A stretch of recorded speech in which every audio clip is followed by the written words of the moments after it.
سلام، وقت شما بخیر. به مجموعه خبری امروز از اداره تحقیقاتی و نشراتی روچ خوش آمدید. در آغاز سرخط خبرها. بحث و گفتگوی وزیر صحت عامه با مسئولین سازمان جهانی صحت درباره مبارزه با بیماری سل. کشف و نابودی دو کارخانه پروسس و تولید مواد مخدر در ولایت فرا. و کشته و زخمی شدن 10 تن در پی تیراندازی یک مهاجم در پوهنتونی در آمریکا. امروز یک شنبه 23 ماه قوس سال 1404 خورشیدی در ادامه مشروع خبرها.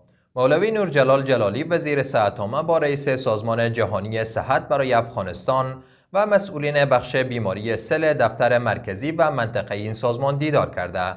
وزارت صحت عامه میگوید که در این دیدار پیرامون تقویت خدمات در بخش بیماری تبرکلوز، فراهمسازی امکانات برای درمان بیماری سل در مراکز درمانی، ارائه خدمات معیاری به بیماران، افزایش بودجه و ارتقای ظرفیت کارکنان صحی گفتگو شده است. مسئولین سازمان جهانی صحت از همکاری و توجه کامل با وزارت صحت عامه در مبارزه با بیماری سل و گسترش خدمات اطمینان دادند.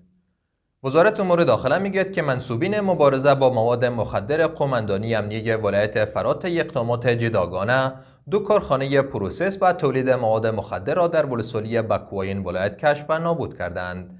از این کارخانه ها مقدار مواد نشاور، سوت و تیزاب نیز به دست آمده که به آتش کشیده شده است. و گفته وزارت داخله 2 تن در پیوند به این قضیه بازداشت و به نهادهای عدلی و قضایی سپرده شدند. کار بازسازی 2 پل در ولسوالی‌های رخ و پریان ولایت پنجشیر به هزینه 6,300,000 افغانی تکمیل و به بهره برداری سپرده شد. محمد اشرف حقشناس سخنگوی وزارت فایدامه میگوید که بخش‌های اساسی این پل‌ها بر اثر سیلاب‌های موسمی تخریب شده بود که با تکمیل کار بازسازی مشکلات باشندگان این ولسوالی‌ها حل شده است. و در اخیر شبکه خبری CNN گزارش داده که در پی تیراندازی یک فرد مسلح در پوهنتون براون در ایالت رودیلند آمریکا دست کم 2 تن کشته و 8 تن دیگر به شدت زخمی شدند. بر اساس گزارش این تیراندازی در ساختمان انجینری و فیزیک پوهنتون مذکوره رخ داده است، جایی که محصلان در حال سپردن امتحان پایان سمستر خود بودند. مقامات امنیتی گفتند که هنوز در جستجوی مظنون هستند. جهان سپاس از توجه و همراهیتان. برای تازه ترین های افغانستان، منطقه و جهان سری بزنید به صفحات اجتماعی ما در تلگرام، واتساپ و اکس.